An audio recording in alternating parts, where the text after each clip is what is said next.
قافلہ سالار ہیں، انہوں نے حج کا حلیہ بگاڑ دیا ہے، یعنی اس حج کے اندر اب ابراہیم غائب ہیں، ابراہیم نہیں ہے حج کے اندر۔ اب کسی جگہ قافلہ ہے، کسی جگہ ہوٹل ہے، کسی جگہ فلائٹ ہے، کسی جگہ چائنا ہے، کسی جگہ مارکیٹ ہے، کسی جگہ بازار ہے، کسی جگہ رونا ہے، کسی جگہ دھونا ہے، کسی جگہ مانگنا ہے، کسی جگہ کیا، سب کچھ ہے، حج میں ابراہیم کہیں بھی نہیں ہے۔ جبکہ حج کا مقصود ہی یہی تھا کہ خدا نے چاہا کہ ابراہیم سمبل بشریت بنے، یہ نماد و علامت بنے، یہ رمز بن جائے۔ ابراہیم کو خدا نے رمز بنا دیا، علامت بنا دیا، اور اس علامت کو خدا نے بلند کیا اور سب کو متوجہ کیا اس کی طرف۔ ابھی ہم حج پہ جاتے ہیں، حج سے ہو کر آ جاتے ہیں، اور صدیوں سے یہ حج جاری ہے، اور صدیاں اور بھی ممکن ہے جاری رہے۔ یہ حج جو اپنی حقیقت سے دور ہو گیا ہے، وہاں جاتے ہیں ہر قسم کا عمل کیا جاتا ہے، وہاں اعتکاف بیٹھتے ہیں، وہاں روزے رکھتے ہیں، وہاں عبادتیں کرتے ہیں، وہاں عمرے کرتے ہیں، وہاں لبیک کہتے ہیں، وہاں پر سجدے کرتے ہیں، وہاں توبہ کرتے ہیں، وہاں دعائیں مانگتے ہیں، وہاں حاجتیں طلب کرتے ہیں، سب کچھ کر کے آتے ہیں۔ لیکن یہ بے خاصیت حج کسی کے اوپر اثر انداز نہیں ہوتا۔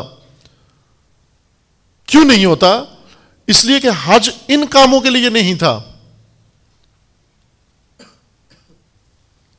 خواہ وہ کتنے اچھے کام کیوں نہ ہوں، حج رسومات ادا کرنے کے لیے نہیں تھا۔ حج اس طرح کی عبادت نہیں تھا۔ حج در حقیقت آپ کو ایک سمبولک اسوے کے قریب کرنا تھا، اور سمبل کے قریب جا کر انسان کو کیا حاصل کرنا ہوتا ہے، اس سے کیا لینا ہوتا ہے، یہ حج کا اصل مضمون تھا جو ہمیں نہیں بتایا گیا۔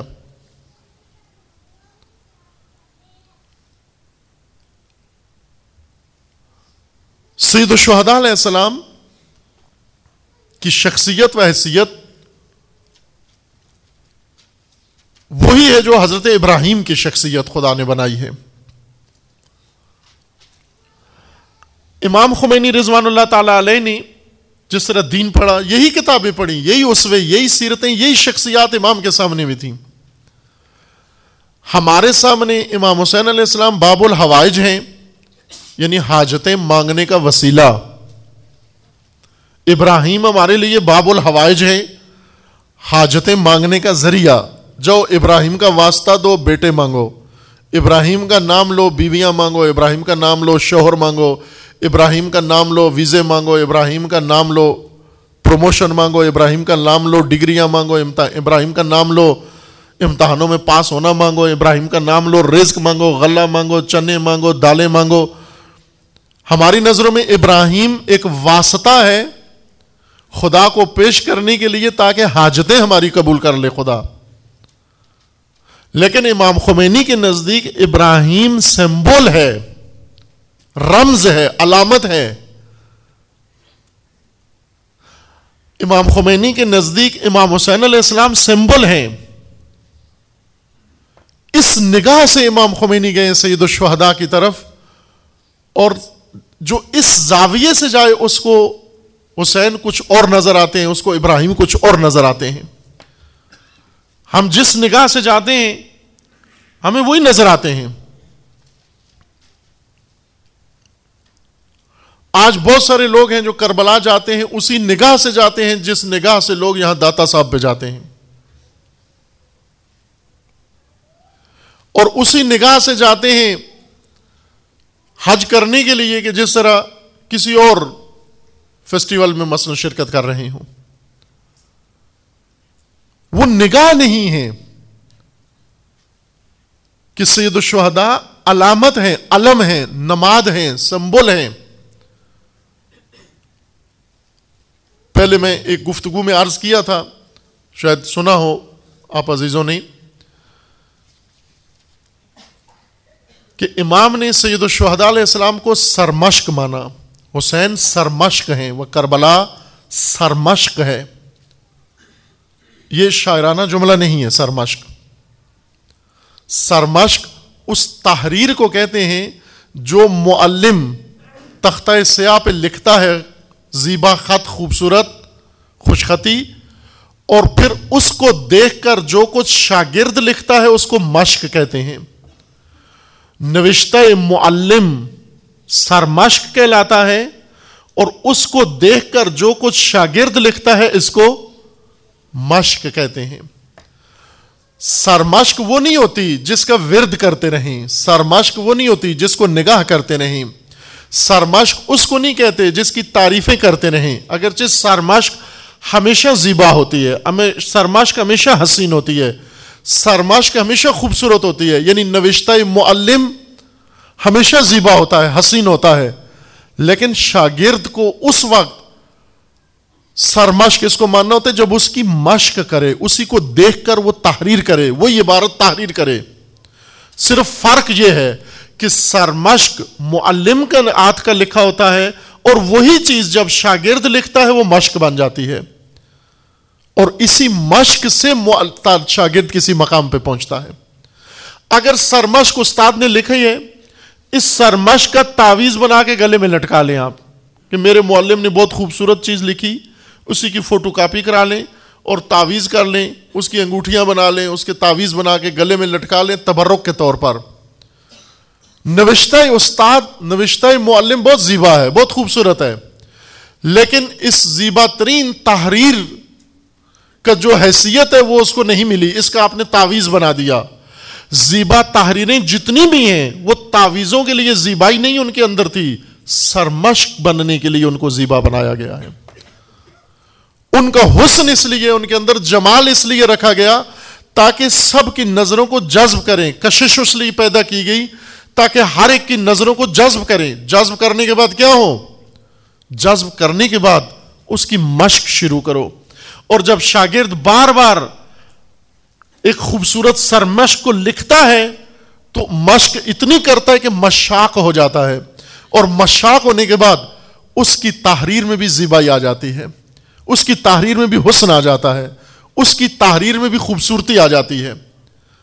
سب کے لیے کربلا ورد ہے، امام خمینی کے لیے کربلا سرمشق ہے. اس سرمشق کا استاد حسین ہے، اور اس استاد نے اپنے لہو سے تحریر لکھی ہے.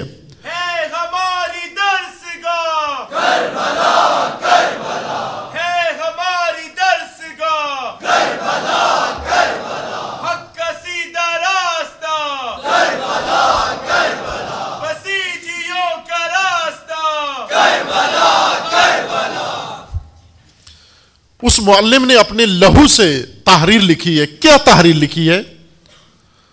تحریر عزت بشر، تحریر حریت بشر، تحریر عظمت بشر، تحریر غیرت انسانی، تحریر شرف انسانی. اتنی زیبا لکھی ہے. یہ مضمون بڑا زیبا تھا، حسین مضمون حسین نے لکھا، اور بے بدیل روشنائی سے لکھا، بے نظیر و بے مثال روشنائی سے لکھا، یعنی اپنے لہو سے لکھا.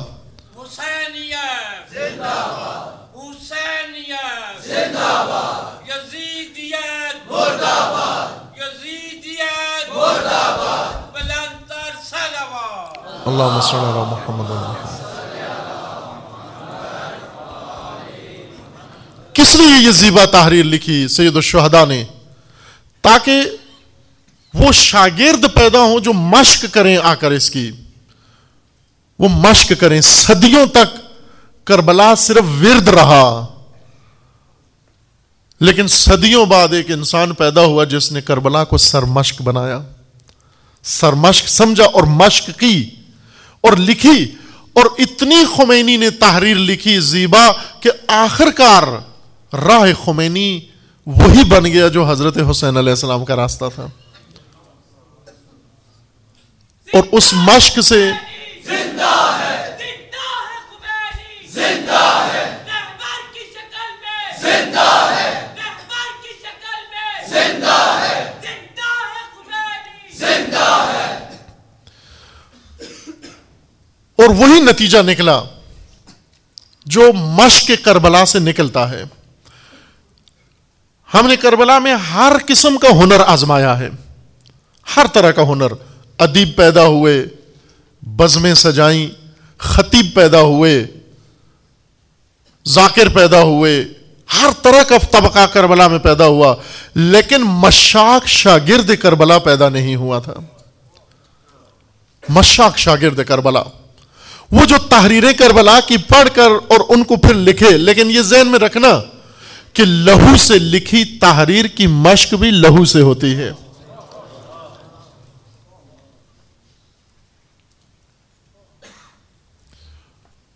اور یہ ہنر ایک شاگرد میں پیدا ہوا جب اس نے بھی لہو سے آ کر تحریریں لکھی کربلا کی.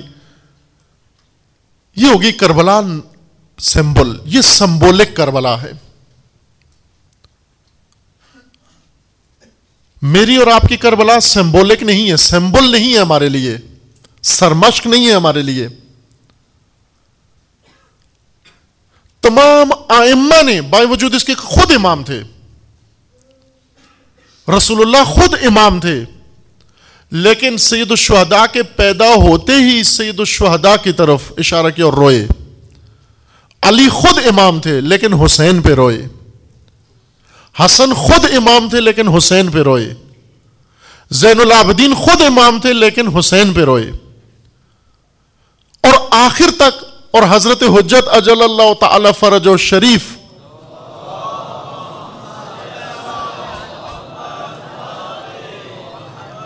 خود امام ہے. وہ منصب جو سید الشہداء کے پاس تھا وہ تمام ائمہ کے پاس ہے, وہی حضرت حجت کے پاس ہے.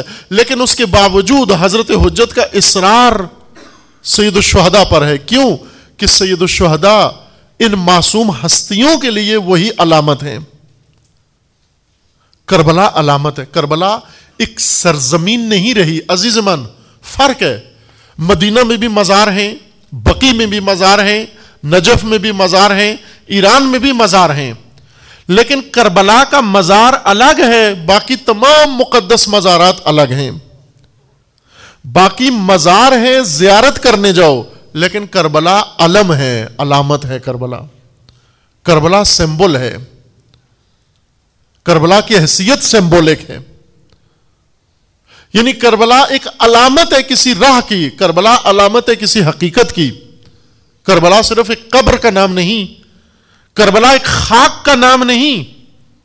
ہم کربلا کس لیے جاتے ہیں کہ خاک کربلا لے آئیں اور کوئی بیمار ہو تو اس کے منہ میں ڈال دے, شفا مل جائے. ہم کربلا اس لیے جاتے ہیں. تمام ائمہ نے نہیں کہا ہمارے مزاروں کی زیارت کرو, سب نے خود زائر حسین بن کر آتے, اور تمام معصومین نے تاکید کی زیارت کربلا کی. ایک اشرا پورا ہم نے پڑھا ہے اسی موضوع پر, عاشورہ بعنوان مکتب. کربلا ایک مکتب ہے, اس کے اندر وہ تمام احادیث, 20 احادیث تھیں, ان میں سے کچھ منتخب پڑھی گئیں جن میں معصومین نے تکرار کیا تھا کہ ہر انسان کے لیے لازم ہے کہ اپنی زندگی میں ایک دفعہ کربلا ضرور جائے. حتی روایات میں ہے کہ جن کے پاس پیسے نہیں ہیں قرض لے کے کربلا جائیں, ضرور جائیں کربلا. لیکن کس لیے؟ نہ صرف متبرک ہونے کے لیے. خوب کوئی آ کر کے میں مشہد جا رہا ہوں, مشہد جانے سے کربلا کی ضرورت پوری نہیں ہوتی عزیز من. مشہد